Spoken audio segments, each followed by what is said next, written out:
క్రీస్తునందు సహోదరి సహోదరులందరికీ వందనాలండి. క్రైస్తవ జీవితంలో నిజం అనేది చాలా ప్రాముఖ్యం. ఈ నిజం మాట్లాడినప్పుడు అనేక మందికి శత్రువులు అవడం కూడా, శత్రువులుగా వారు మనల్ని పరిగణించడం కూడా జరుగుతూ ఉంటుంది. ప్రభు నెరవేని వారైతే, లేకపోతే వాక్యం తెలియని వారైతే నిజమాడినందుకు శత్రువుగా భావించే అవకాశాలు కూడా ఉన్నాయి. అందుకు మనం ఏమీ చింతించాల్సిన అవసరం లేదు. ఎందుకంటే అబద్ధం ఆడవద్దు, నిజమే మాట్లాడమన్నారు కనుక.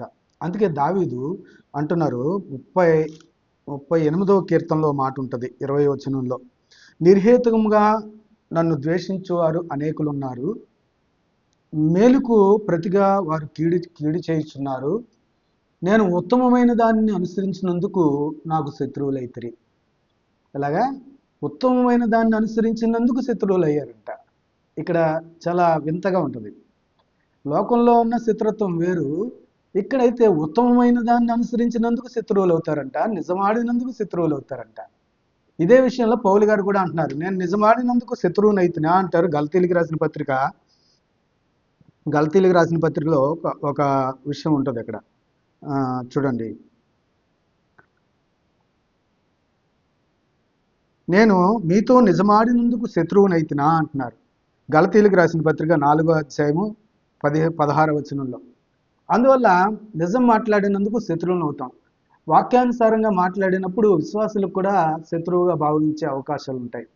కానీ మనము ఎవరిని విశ్వసించాము కనుక? ప్రభువుని కనుక. ముఖ్యంగా ప్రభువు నుంచి మనం నేర్చుకోవాల్సింది క్షమాపణ, ప్రేమ. ఈ రెండు ఉన్నప్పుడు శత్రువుగా ఉండే అవకాశాలు ఉండవు. ఒక విశ్వాసి ఇంకొక విశ్వాసిని ఆ వాక్య నియమాన్ని బట్టి హెచ్చరించినప్పుడు, వాక్య నియమాన్ని బట్టి సరిచేయాలని చూసినప్పుడు, ఖచ్చితంగా ఎంత బిషప్ అయినా, ఎంత ప్రవక్త అయినా, లేకపోతే మీరు ఏ పేర్లు పెట్టుకుంటారో ఆ పేర్లన్నీ పెట్టుకుంటున్నారు కాబట్టి, అవన్నీ పెట్టుకున్నప్పటికీ కూడా అవతల వ్యక్తి చెప్పింది వాక్యానుసారం అయితే ఖచ్చితంగా నేను సరి చేసుకోవాల్సిన అవసరం ఉంది, నేను ఒప్పుకోవాల్సిన అవసరం ఉంది. ఖచ్చితంగా దేవుని యొద్ద మనం ఉన్నాం, దేవుని సన్నిధిలో మనం ఉన్నామని కనుక నేర్చుకుంటే నిజంగా శత్రువుని ప్రేమించగలుగుతాం. అలాగే నిజం ఆడినందుకు శత్రుత్వాన్ని కలిగి ఉండం. నా పట్ల ఆ వ్యక్తి క్షేమం కోరి, ఆత్మీయ క్షేమం కోరి మాట్లాడాడు అని అర్థం చేసుకుంటే కనుక, ఒక సహోదరి అయినా సహోదరుడైనా అవతల వ్యక్తికి ఎంతో రుణస్థుడుగాను, ఎంతో ప్రేమపూర్వకంగాను అవతల చెప్పే వ్యక్తి మాటలను స్వీకరించడానికి ఇష్టపడతారు. అతనే, ఆమె ఆత్మ సంబంధి, ఆత్మ నియమం కలిగిన వారు అనేది గుర్తెరగవచ్చు. దేవుడి మాటలు దీవించును గాక.